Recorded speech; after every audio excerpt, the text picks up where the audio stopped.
नमस्ते दोस्तों, गीता की धार्मिक कहानियों में आपका स्वागत है। आज हम बताते हैं संतान सप्तमी व्रत के नियम और संतान सप्तमी व्रत की कथा। संतान सप्तमी हिंदू पंचांग के अनुसार भाद्र मास की शुक्ल पक्ष की सप्तमी तिथि को संतान सप्तमी और अनंत सप्तमी के नाम से जाना जाता है। इस दिन भगवान शंकर और माँ गौरी की पूजा के साथ साथ भगवान सूर्य नारायण की भी पूजा की जाती है। सप्तमी तिथि के दिन भगवान सूर्यदेव की पूजा अर्चना करने से आरोग्य और संतान सुख की प्राप्ति होती है। संतान सप्तमी व्रत के लिए नियम: भगवान सूर्य की अष्टदल बनाकर उनकी पूजा करें। भगवान को घी का दीप जलाएं और लाल फूल, अगर लाल कनेर का फूल मिल जाए तो यह भी उत्तम फलदायी होगा। इनके साथ गुड़ और आटे का प्रसाद बनाकर भगवान सूर्य को अर्पित करें। सूर्य देव की पूजा में लाल वस्त्र धारण करना चाहिए। संतान की कामना से जो लोग संतान सप्तमी का व्रत रखते हैं उनके लिए नियम है कि इस व्रत को दोपहर तक कर लें।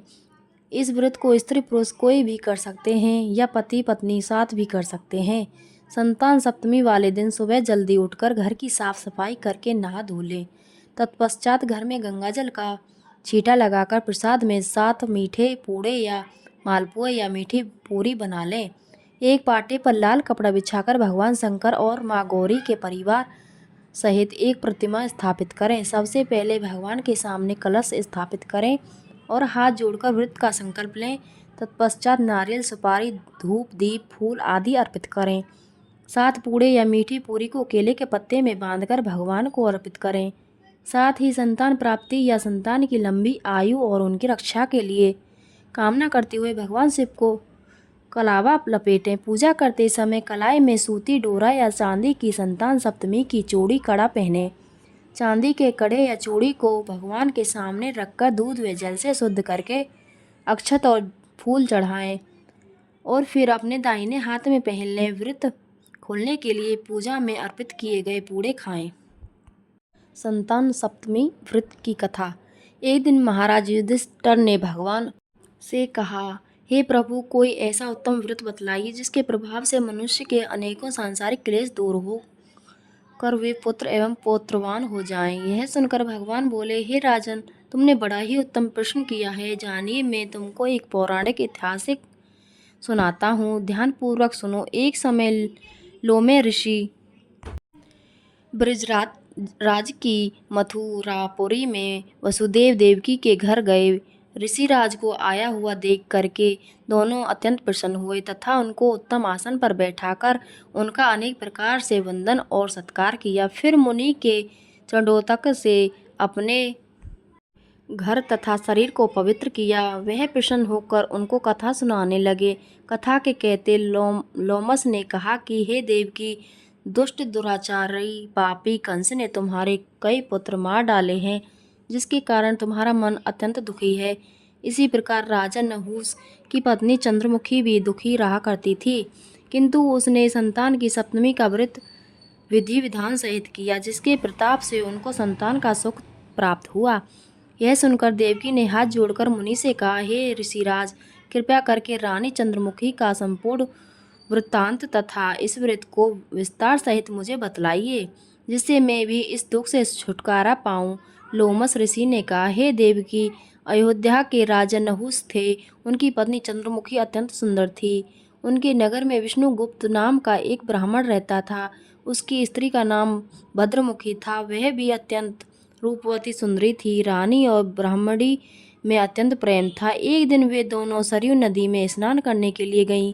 वहां उन्होंने देखा कि अन्यत्र बहुत सी स्त्रियां सरयू नदी में स्नान करके निर्मल वस्त्र पहनकर एक मंडप में शंकर एवं पार्वती की मूर्ति स्थापित करके पूजा कर रही थीं। रानी और ब्राह्मणी ने यह देखकर उन स्त्रियों से पूछा कि बहनों, तुम यह किस देवता का और किस कारण से पूजन व्रत आदि कर रही हो? यह सुन स्त्रियों ने कहा कि हम संतान सप्तमी का व्रत कर रही हैं और हमने शिव पार्वती का पूजन चंदन, अक्षत आदि से सोचर विधि से किया है। यह अब इसी पुनीत व्रत का विधान है। यह सुनकर रानी और ब्राह्मणी ने भी इस व्रत के करने का मन ही मन संकल्प किया और घर वापस लौट आई। ब्राह्मणी तो इस व्रत को नियम पूर्वक करती रहीं, किंतु रानी चंद्रमुखी राजमत के कारण कभी इस व्रत को करती, कभी ना करती, कभी भूल हो जाती।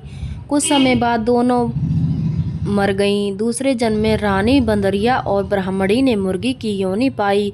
ब्राह्मणी मुर्गी की योनि में भी कुछ नहीं भूली और भगवान शंकर तथा पार्वती जी का ध्यान करती रहीं। उधर रानी बंदरिया की योनि में भी सब कुछ भूल गई। थोड़े समय के बाद दोनों ने यह देह त्याग दी। अब इनका तीसरा जन्म मनुष्य योनि में हुआ। उस ब्राह्मणी ने एक ब्राह्मणी के यहाँ कन्या के रूप में जन्म लिया। उस ब्राह्मण कन्या का नाम भूषण देवी रखा गया था। विवाह गोकुल निवासी अग्निशील ब्राह्मण से कर दिया। भूषण देवी इतनी सुंदर थी कि वह आभूषण रहित होते हुए भी अत्यंत सुंदर लगती थी। कामदेव की पत्नी रति भी उसके सम्मुख लजाती थी। भूषण देवी की अत्यंत सुंदर सर्वगुण संपन्न चंद्रमा के समान धर्मवीर कर्मनिष्ठ सुशील स्वभाव वाले 8 पुत्र उत्पन्न हुए। यह सब शिवजी के व्रत का अपनीत फल था। दूसरी ओर शिव विमुख रानी के गर्भ से कोई भी पुत्र नहीं हुआ। वे निसंतान दुखी रहने लगी। रानी और ब्राह्मणी में जो प्रीति पहले जन्म में थी वह अब भी बनी रही। रानी जब वृद्ध अवस्था को प्राप्त होने लगी तब उसके गूंगा बहरा तथा बुद्धिहीन अल्प आयु वाला पुत्र हुआ। वह 9 वर्ष की आयु में इस क्षण भंगुर संसार को छोड़कर चला गया। अब तो रानी पुत्र शोक में अत्यंत दुखी हो व्याकुल रहने लगी। दैवी योग से भूषण देवी ब्राह्मणी रानी ने यहाँ अपने पुत्रों को लेकर पहुँची। रानी का हाल सुनकर उसे भी बहुत दुख हुआ, किंतु इसमें किसी का क्या वश। कर्म और प्रारब्ध के लिखे को स्वयं ब्रह्मा भी मिटा नहीं सकते। रानी कर्म भी थी, इसी कारण उसे दुख भोगना पड़ा। इधर रानी पंडितानी के इस वैभव और 8 पुत्रों को देखकर उससे मन ईर्ष्या करने लगी तथा उसके मन में पाप उत्पन्न हुआ। उस ब्राह्मणी ने रानी का संताप दूर करके निमित्त अपने 8 पुत्रों रानी के पास छोड़ दिए। रानी ने पाप के वशीभूत होकर उन ब्राह्मणी पुत्रों की हत्या करने के विचार से लड्डू में विष जहर मिलाकर उनको खिला दिया, परंतु भगवान शंकर की कृपा से एक भी बालक की मृत्यु न हुई। यह देखकर तो रानी अत्यंत ही आश्चर्यचकित हो गई और इस रहस्य का पता लगाने की मन में ठान ली। भगवान की पूजा से निवृत्त होकर जब भूषण देवी आई तो रानी ने उससे कहा कि मैंने तेरे पुत्रों को मारने के लिए इनको जहर मिलाकर लड्डू खिला दिया, किंतु इनमें से एक भी नहीं मरा। तूने कौन सा दान पुण्य व्रत किया है जिसके कारण तेरे यह पुत्र नहीं मरे और तूने नए सुख भोग रही है? तेरा बड़ा सौभाग्य है। इनका भेद तू मुझसे निष्कपट होकर समझा, मैं तेरी बड़ी ऋणी रहूंगी। रानी के ऐसे दीन वचन सुनकर भूषण ब्राह्मणी कहने लगी, सुनो, तुमको 3 जन्म का हाल कहती हूँ, जो ध्यानपूर्वक सुनना। पहले जन्म में तुम राजा नहुस की पत्नी थी और तुम्हारा नाम चंद्रमुखी था, मेरा भद्रमुखी था और ब्राह्मणी थी। तुम अयोध्या में रहते थे और मेरी तुम्हारी बड़ी प्रीति थी। एक दिन तुम दोनों सरयू नदी में स्नान करने गईं और दूसरी स्त्रियों को संतान सप्तमी का उपवास शिवजी का पूजन अर्चन करते देख हमने इस उत्तम व्रत को करने की प्रतिज्ञा की थी, किंतु तुम सब भूल गईं और झूठ बोलने का दोष तुमने लगा दिया, जिसे तू आज भी भोग रही है। मैंने इस व्रत को आचार विचार सहित नियम पूर्वक सदैव किया और आज भी करती हूँ।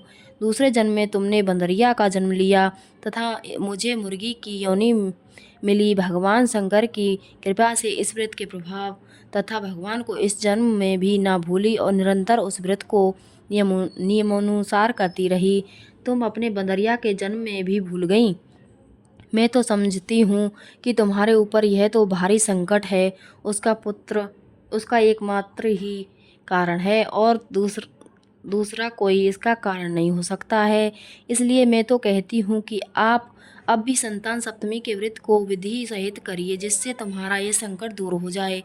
लोमस ऋषि ने कहा, देवकी भूषण ब्राह्मणी के मुख से अपने पूर्व जन्म की कथा तथा संकल्प इत्यादि सुनकर रानी को पुरानी बातें याद आ गईं और पश्चाताप करने लगी तथा भूषण ब्राह्मणी के चरणों में पड़कर क्षमा याचना करने लगी और भगवान शंकर पार्वती जी की अपार महिमा के गीत गाने लगी। उस दिन से रानी ने नियमानुसार संतान सप्तमी का व्रत किया, जिसके प्रभाव से रानी को संतान सुख भी मिला तथा संपूर्ण सुख भोग कर रानी शिवलोक को गईं। भगवान शंकर के व्रत का ऐसा प्रभाव है कि पथभ्रष्ट मनुष्य भी अपने पथ पर अग्रसर हो जाता है और अनंत ऐश्वर्य भोगकर मोक्ष पाता है। लोमस ऋषि ने फिर कहा कि देवकी मही, इसलिए मैं तुमसे भी कहता हूँ कि तुम इस व्रत को करने का संकल्प अपने मन में करो तो तुमको भी संतान सुख मिलेगा। इतनी कथा सुनकर देवकी हाथ जोड़कर लोमप ऋषि से पूछने लगी, हे ऋषिराज, मैं इस पुनीत उपवास को अवश्य करूंगी, किंतु आप इस कल्याणकारी एवं संतान सुख देने वाले उपवास का विधान, नियम, विधि आदि विस्तार से समझाइए। यह सुनकर ऋषि बोले, हे देवी, यह पुनीत उपवास भादों के महीने में शुक्ल पक्ष की दशमी के दिन किया जाता है। उस दिन ब्रह्म मुहूर्त में उठकर किसी नदी अथवा कुएं के पवित्र जल में स्नान करके निर्मल वस्त्र पहनने चाहिए। श्री शंकर भगवान तथा जगदम्बा पार्वती की मूर्ति की स्थापना करें। इन प्रतिमाओं के सम्मुख सोने चांदी के तारों का अथवा रेशम का एक गंडा बनाएं। उस गंडे में 7 गांठें लगानी चाहिए। इस गंडे को धूप दीप अष्टगंध से पूजा करके अपने में बांधें और भगवान शंकर से अपनी कामना सफल होने की प्रार्थना करें। तदंतर 7 पुआ बनाकर भगवान का भोग लगाएं और साथ ही पुत्रे एवं तथा शक्ति सोने अथवा चांदी की अंगूठी बनवाकर इन सबको एक तांबे के पात्र में रखकर और उनका सोचार विधि से पूजन करके किसी सदाचारी धर्मनिष्ठ सत्पात्रा ब्राह्मण को दान दें। उसके पश्चात 7 पुआ स्वयं प्रसाद के रूप में ग्रहण करें। इस प्रकार इस व्रत का पारायण करना चाहिए। प्रतिमाल की शुक्ल पक्ष की सप्तमी के दिन हे देव की इस व्रत को इस प्रकार नियम पूर्वक से समस्त पाप नष्ट होते हैं और भाग्यशाली संतान उत्पन्न होती है तथा अंत में शिवलोक की प्राप्ति होती है। हे देव की, मैंने तुमको संतान सप्तमी का व्रत संपूर्ण विधान से विस्तार सहित वर्णन किया है। उसको अब तुम नियम पूर्वक करो, जिससे तुमको उत्तम संतान पैदा होगी। इतनी कथा कहकर भगवान आनंदकंद श्री कृष्ण ने धर्मावतार युधिष्ठिर से कहा कि श्री लोमस ऋषि इस प्रकार हमारी माता को शिक्षा देकर चले गए। ऋषि के कथानुसार हमारी माता देवकी ने इस व्रत को नियमानुसार किया, जिसके प्रभाव से हम उत्पन्न हुए। यह व्रत विशेष रूप से स्त्रियों के लिए कल्याणकारी है, परंतु पुरुषों को भी समान रूप से कल्याणदायक है। संतान सुख देने वाला, पापों का नाश करने वाला यह उत्तम व्रत है, जिसे स्वयं भी करें और दूसरों से भी कराएं। नियम पूर्वक जो कोई इस व्रत को करता है और भगवान शंकर एवं पार्वती की सच्चे मन से आराधना करता है, निश्चय ही अमर पद करके अंत में शिवलोक को जाता है। वीडियो अच्छी लगी हो तो लाइक करना, शेयर करना, सब्सक्राइब करना ना भूलें। धन्यवाद।